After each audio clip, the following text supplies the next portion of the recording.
Hello guys. तो ये वाला क्वेश्चन शैलो कॉपी और डीप कॉपी बहुत ही ज़्यादा इंटरव्यू में पूछा जाता है। और इसमें शुरुआत किस तरह करते हैं, सबसे पहले तो वो आपसे शैलो कॉपी और डीप कॉपी में डिफरेंस पूछते हैं। तो शैलो कॉपी और डीप कॉपी में इतना ही डिफरेंस होता है कि शैलो कॉपी जो होता है वो टॉप लेवल कॉपी करता है और नेस्टेड लेवल का रेफरेंस कॉपी करता है।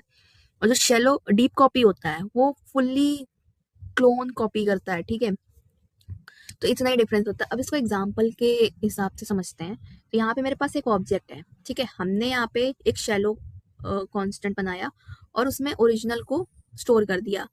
अब मैंने यहाँ पे देखो तुम्हें शैलो डॉट नेम और शैलो डॉट एड्रेसिटी को चेंज करने की कोशिश की है, ठीक है, जो कि हमने ओरिजिनल को स्टोर किया था शैलो में। तो मेरे हिसाब से ओरिजिनल में कोई भी इफेक्ट नहीं आना चाहिए था, क्योंकि हम चेंज कर रहे थे शैलो को। लेकिन यहाँ पे क्या दिक्कत आएगी, जब भी हम इसको अपडेट करेंगे शैलो को, हमारा ओरिजिनल भी चेंज हो जाएगा। लेकिन जैसा कि मैंने कहा था कि इस प्रॉब्लम को सॉल्व करने के लिए हमारे पास एक कॉन्सेप्ट आया था शैलो कॉपी, ठीक है।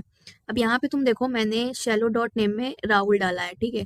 तो यहाँ पे मैंने कंसोल कराया ओरिजिनल के ऑब्जेक्ट को और ओरिजिनल के नेम को, जबकि नेस्टेड वाला भी अपडेट हो गया और नेम वाला भी अपडेट हो गया। अब शैलो कॉपी ने एक प्रॉब्लम तो सॉल्व कर दी थी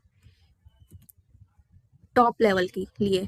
अब यहाँ पे तुम देखोगे कि ओरिजिनल में कोई इम्पैक्ट नहीं आया, क्योंकि मैंने कहा ना, शैलो हमेशा टॉप लेवल की कॉपी को एक नया ऑब्जेक्ट बना के रखता है, लेकिन नेस्टेड के लिए वो रेफरेंस स्टोर करता है। इस वजह से हमारा एड्रेस में अभी प्रॉब्लम आई है।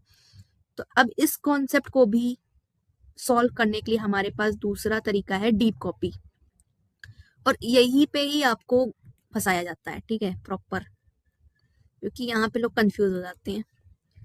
अब यहाँ पे तुम देखो, एक डीप कॉपी बनाने के लिए मैंने यहाँ पे जेसन डॉट पार्स स्ट्रिंगीफाई और यहाँ पे ओरिजिनल पास किया है। अब जब भी मैं, ठीक है, यहाँ पे ए वाला भी ले लेते हैं और यहाँ पे डीप कर लेते हैं और ये कर लेते हैं डीप।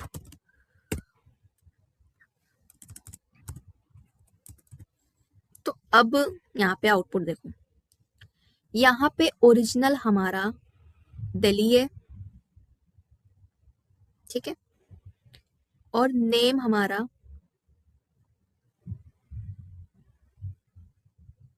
Sorry original